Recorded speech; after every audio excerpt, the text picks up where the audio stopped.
વાઘોડિયામાં સસ્તા અનાજની દુકાનમાં અનાજ સગે વગે કરવાનું કૌભાંડ ઝડપાયું. વાઘોડિયા નગરપાલિકા વિસ્તારમાં આવેલ મનમોહન પાર્ક સોસાયટીમાં જયસ્વાલ દર્શનકુમાર હરીશભાઈની પંડિત દીનદયાલ ગ્રાહક ભંડાર દુકાન પરવાના નંબર 54/2015ની ત્યાં રાત્રે સરકારી અનાજનો જથ્થો સગે વગે કરાતો ઝડપાયો છે. વાઘોડિયા મામલતદારને બાતમીના આધારે સ્થાનિક પોલીસ સાથે રેડ કરી અનાજનો જથ્થો સગી વગે કરતા સંચાલક સાથે પિકઅપ ચાલકને ઝડપી પાડ્યો હતો. સરકાર દ્વારા ગરીબી રેખામાં આવતા પરિવારોને સસ્તા રાહત દરનું અનાજ આપવાના બદલે દુકાન સંચાલક દ્વારા કાળાબજારી કરી વેચાઈ રહ્યું હોવાની ચોંકાવનારી ઘટના સામે આવતા વાઘોડિયા નગરમાં ચકચાર મચી જવા પામી છે.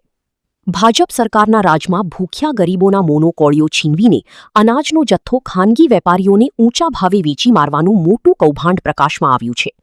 બાતમી દ્વારા વાઘોડિયા નગરની મનમોહન પાર્ક સોસાયટીમાં આવેલી પંડિત દીનદયાલ ગ્રાહક ભંડાર નામની સરકાર માન્ય સસ્તા અનાજની દુકાનમાંથી આ કાળો કારોબાર ચાલી રહ્યો હોવાની માહિતી વાઘોડિયા મામલતદારને ટેલિફોનિક જાણ કરવામાં આવતા ખુલ્લા પાડ્યા હતા. સંચાલક દર્શનકુમાર જયસ્વાલ દ્વારા દુકાનમાંથી ઘઉં, ચોખા અને ચણા જેવો સરકારી અનાજનો જથ્થો ખાનગી દુકાનોમાં મોકલવા આવતો હોવાની નામ સાથેની માહિતી આપવામાં આવી હતી. એક પિકઅપ ટેમ્પો નંબર GG06805929માં બોરીઓ ભરીને સગે વગે કરવામાં આવી રહ્યો હતો. આજે ફોન કરવા છતાં ઘણા સમય બાદ વહીવટી તંત્ર પહોંચી કાયદેસરની કામગીરી હાથ ધરી હતી. વાઘોડિયા મામલતદાર અને સ્થાનિક પોલીસની જાણ થતાં બાતમીના આધારે મામલતદારની ટીમ અને પોલીસ કાફલો ઘટના સ્થળે દોડી આવ્યો હતો. ભારે દબાણ બાદ અધિકારીઓએ જયસ્વાલ દર્શનકુમાર હરેશભાઈ જે FPS છે એમની દુકાન ઉપર અમને ફોન ઉપર એવી સૂચના મળી કે જે એમની દુકાનમાંથી જે સસ્તા અનાજના જે ઘઉં ચોખા છે એ બહાર જઈ રહ્યા છે. એટલે તાત્કાલિક ધોરણે મામલતદાર તરીકે હું મારી ઇન્ચાર્જ SK અને ટીમ સાથે અમે તપાસણી કરી પોલીસ સ્ટાફ સાથે, અને જેમાં ચોખા 142 કિલો, ચણા એક્સેસ 9 કિલો 220 અને મીઠું એ એક્સેસ મળેલ છે. એમને સીઝર હુકમ અમે આપેલ છે દર્શનભાઈને, અને જે ટેમ્પો છે એ ટેમ્પોનો જે છે એ ગણતરી કરી લીધું છે, અને એને અત્યારે ગોડાઉન મેનેજરને અમે સોંપણી કરીએ છીએ, અને ત્યારબાદ એની વિસ્તૃત તપાસ કરવામાં આવશે. એની કોઈ હજી તપાસણી કરતાં કંઈ જવાબ મળેલ નથી.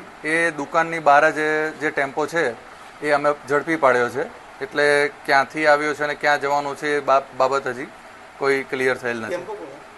ટેમ્પોનો જે ડ્રાઈવર છે એ બી ડ્રાઈવર માલિક અને એની કોઈ અત્યારે તપાસ નથી. એ તપાસનો વિષય છે કે જો ડ્રાઈવર કોણ છે અને એનો માલિક છે, પોલીસ તપાસનો વિષય છે.